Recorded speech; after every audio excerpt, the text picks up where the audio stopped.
Hi everybody! It looks really different in here because it's my house, not the bakery. But that's okay because all that we need tonight is to feed our starter. First things first though, so that I can have a warm pan, I've got a pan right here. I'm going to turn it on about medium heat on my, what is that, my stove, and let that be getting hot while we feed our starter. So this is day 4. Some of you have been posting pictures and names, which is great, of your starters, and they look fantastic. Oh, for those of you who are watching live, remember the rules. Number 1, don't ask me questions during the video. You can ask questions, but I'm not going to answer them because it's just the writing's too small. Number 2, don't send me friend requests. I don't know you people. You don't want to know me. Trust me on this. And number 3, maybe that's it. So tonight we're going to be feeding our starter. If you have a good amount of bubbles in your starter, tonight will be the last night that you don't pour some off. After that, every time that you feed it, you'll pour half of it off and replace half of it with a mixture of flour and water. So that's as easy as it gets. I've waited. I usually feed mine in the afternoon, but I've waited to feed mine tonight so you guys can see what I do with the excess. I'll show you that in just a sec. First things first, let's feed Fancy and Reba. I've got them right around here somewhere. Here is, let's see, this is Fancy. I put an F on it. I've got her precise amount of flour and water. Let me show you. She looks like she's not very bubbly, which is totally fine. I'm still going to pretend as if she is though. So most likely what has happened is she has eaten all of the flour that we gave her last night. So she's stopped producing bubbles. That doesn't mean that it's dead. That doesn't mean that your starter has died. It just means it needs to be fed. And so right now, that's why we're feeding it on a regular basis every 24 hours. Let me grab a spoon. Remember, this is an exact amount. Right now, we're doing 150 grams of flour and 150 milliliters of water, because this is the fancy version, the version that is precisely weighed out and precisely measured. So now I've got a large amount of starter. That is why starting tomorrow night, and I'm able to do this large amount of starter because I have a lot of bubbles. So I know that I've got an active culture in there. I know that this is a really active culture, and so I want this to really have a feast tonight and tomorrow. So it will be even more active. And then starting tomorrow, we'll pour off half of this and then we will feed it again with flour and water. So that's it.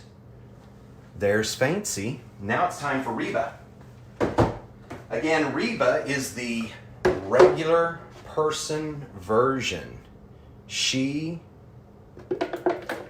is just kind of a, if you don't have a food scale, which would be horrible if you didn't, because they're like $10. Seriously, here, I'll show you mine.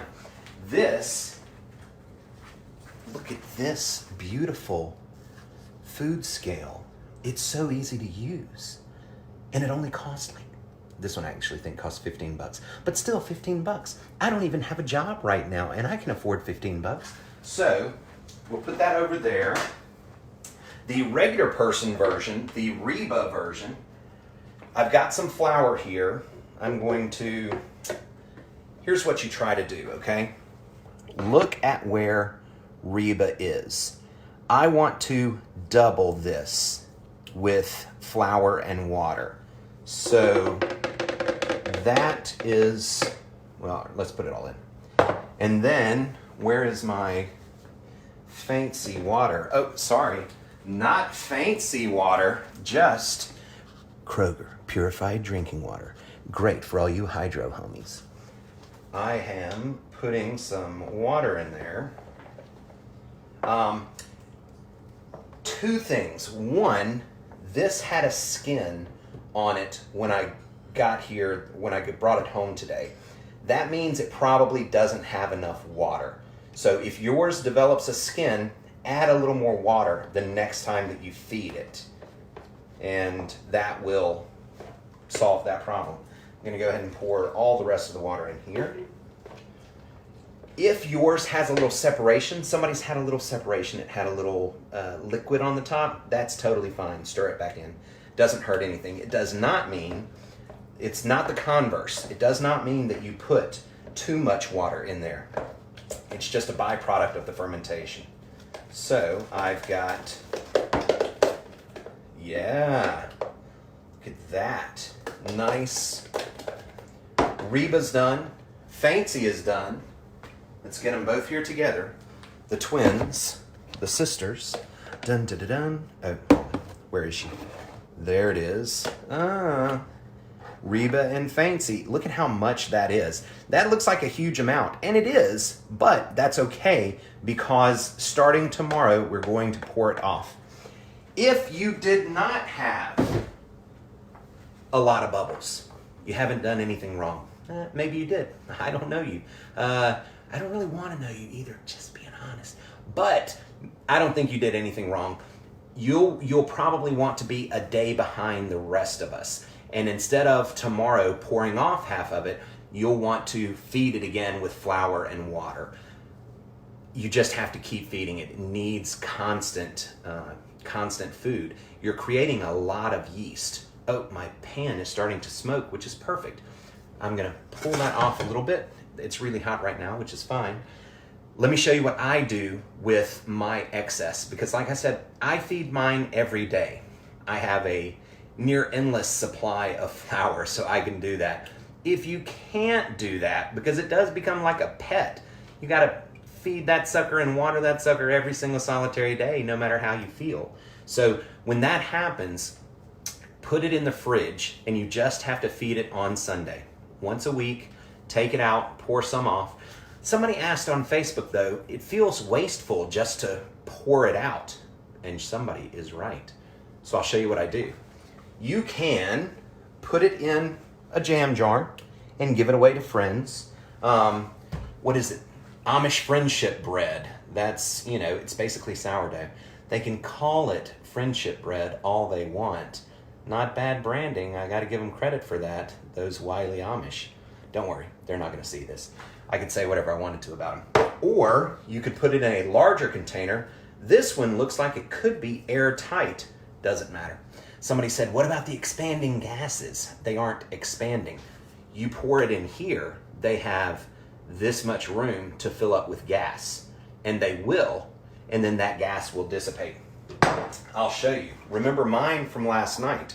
I put tape on it so you could see where it was. And then it had come up to probably right here. But today, it sunk back down. That's normal. That's what it's going to do every time that you feed it. But now that it's here, I need to pour off half of this and then replace it with more flour and water. I don't want to waste that amount, though, in this near Great Depression that we're headed into, in the midst of a worldwide pandemic where you're trying to feed your family.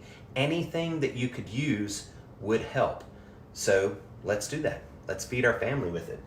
You can put it into a container. You can put it into an airtight container. You can give those away. You can put it into a Tupperware container and stick it in the freezer. If you have enough freezer space, you can have several of these. Starter holds really well in the freezer. But what I like to do with it is eat it. What? Eat sourdough starter? Even just the thought of it sounds horrible and wretched. Well, that's where you're wrong. You should own a bakery. You'd know these things. I'm going to take I've got my hot pan here. I'm going to take a little olive oil, pour it in there, fair amount actually. Now, this is where the magic happens. You could do whatever you wanted. Let's say that you love everything bagels. Well, you could use Trader Joe's everything but the bagel seasoning. Or you could chop up some chives or some green onions, and you could use some sour cream after you cook it. What we're basically going to make is kind of a pancake. Kind of a sourdough pancake. So don't try this with your starter. However, yours is way too young and it's not going to taste very good. It's going to taste basically like a paste of flour and water, maybe with a teensy tiny bit of vinegar. That doesn't sound very pleasant to me. However, this starter is 12 years old. What? 12 years old? This starter is 12 years old, so it smells wonderful and it has amazing flavor. So for me to pour off half of it, I'm literally going to pour it into this pan.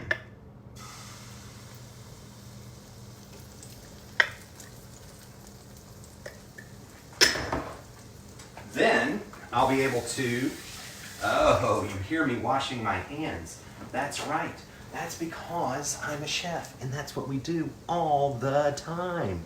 So the next time you go into a restaurant and you see them not wearing gloves, thank your lucky stars, because gloves are nothing but a sense of, a false sense of security. People will wear those gloves all day, never changing them, and it's wretched. So instead, learn to wash your hands, which is what chefs do. Now this is a sourdough, so I'm kind of feeling a little sweet vibe. So I've got cinnamon sugar. If you don't have cinnamon sugar in your house, shame on you. But number two, just go ahead and mix it up. Keep it in a container, and then you can make your child some cinnamon toast anytime that he or she wants it. Now, I've got this. Let me show you if I can. Looking great there, Mitchell. Well, thanks, Mitchell. So now I'm gonna flip it and cook the other side of it. Now it may seem odd to be cooking sourdough starter, but it's basically cultured at this point, especially one that's this old, and it tastes great. It's got a huge amount of flavor. I mean, what is a pancake other than flour, milk, eggs, maybe some vanilla? So I'm basically making a pancake. You could add whatever you have to it. You could add peppers and onions. You could add garlic. You could add garlic and cheddar. You could add, literally anything. It doesn't matter. There's no right or wrong. It's whatever you like. I think that it works really well with sweet because it is sour, and that balance to me works. It's delicious. We shall see. Well, you shall see. I already know from a little too much experience. I'm going to grab a plate and then turn it out onto the plate and then cut it up. And unfortunately for you, I'm going to eat it all by myself. Let me grab my spatula again.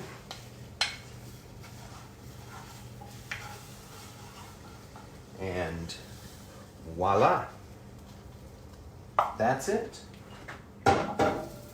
You could put a little butter on it because we're in the South and we put butter on everything. Even if it were a savory, I would still probably put butter on it, just to be honest with you. Now, we've got that. Grab a fork, slice that sucker up, turn off the heat.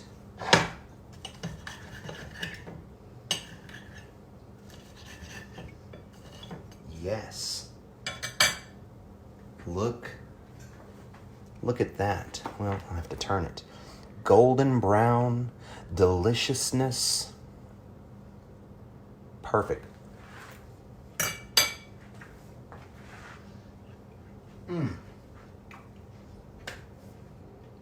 Just give me a minute. I just need a little time. Fried sourdough starter or fried bread sounds an awful lot like donuts. It's not exactly a donut, but it is fried bread, and fried bread is delicious, which you will see in probably,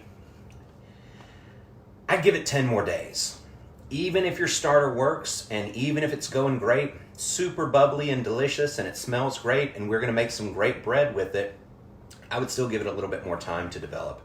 Otherwise, like I said, it's just gonna taste like a paste of flour and water, which that's not bad either.